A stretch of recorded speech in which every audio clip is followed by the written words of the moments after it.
He's a two-time Oscar winner. This year could see Hollywood A-lister Denzel Washington pick up a third award, this time for his portrayal of a troubled alcoholic pilot in the film Flight. And Breakfast Tim Muffet went to meet him and discovered why the recent shootings in America could affect his choice of role in the future.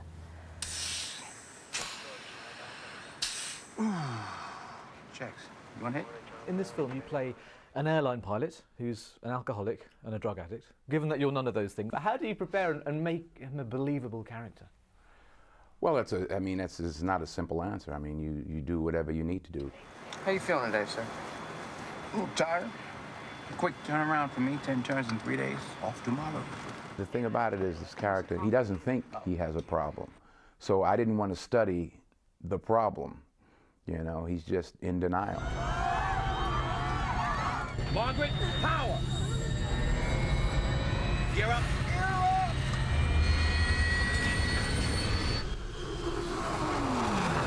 One of the more fun things we got to do were to get in the flight simulators. And I guess that when you were in one, you were sort of like, you didn't quite realise we're doing that. Yeah. We were going down the runway and I'm doing like this. He says, don't do that. Yeah, it's the pedals. Okay. It works with the pedals because this is just for the flaps. This character has extreme ways of relaxing, but I gather when you want to relax, you take 40 breaths before you act. That's what I. Yeah, usually. Why 40 breaths? Is it Because specifically 40? It just helps. I don't know why. I forgot why it became 40. I don't know. Alibaba and the 40 Thieves, maybe. I don't know. Do you ever lose count? Sort of 36, 37? Just the fact of counting gets your mind relaxing. They've been nominated for a Best Actor Oscar, of course. Now, somewhere you've been before. It's your 6th nomination. You've won 2 Oscars before. Does the impact of being nominated lessen at all over the years? I can remember going to the Oscars the first time, and I literally got sick to my stomach. I was too excited, and I had a bit of a gastronomic problem. So yeah, I think on the day you feel it more. I mean, I appreciate it just as much. But it's different now. You were overlooked when you played Malcolm X, but then you won when you appeared in Training Day, Best Actor. I mean, it's a bit of a lottery, isn't it? Well, and it's also the circumstances. And the year I was up for Malcolm X, Al Pacino, it was his 8th nomination, and he had never won. In fact, I voted for him.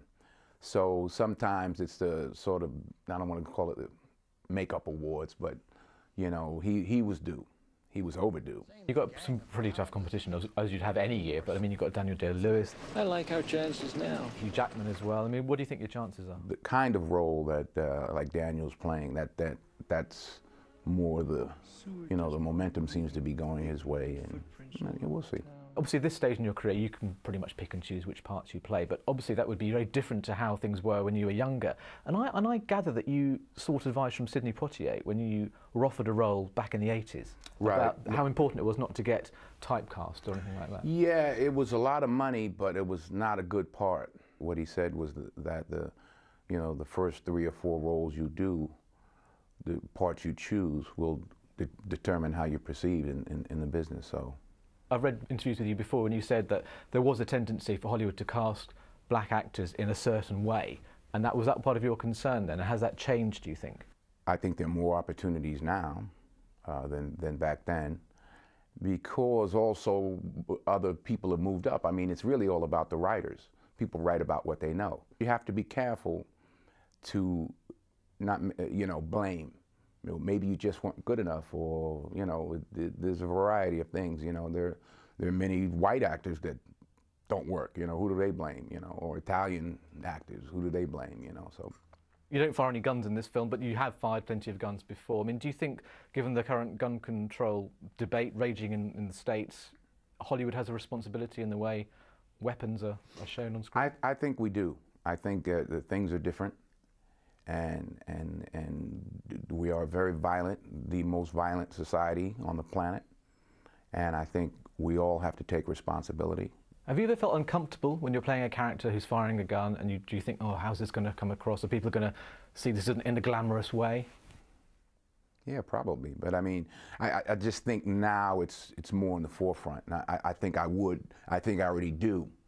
You know, now with what just happened and what's been happening, and you know, definitely more conscious of it and be more aware of it in terms of choosing roles.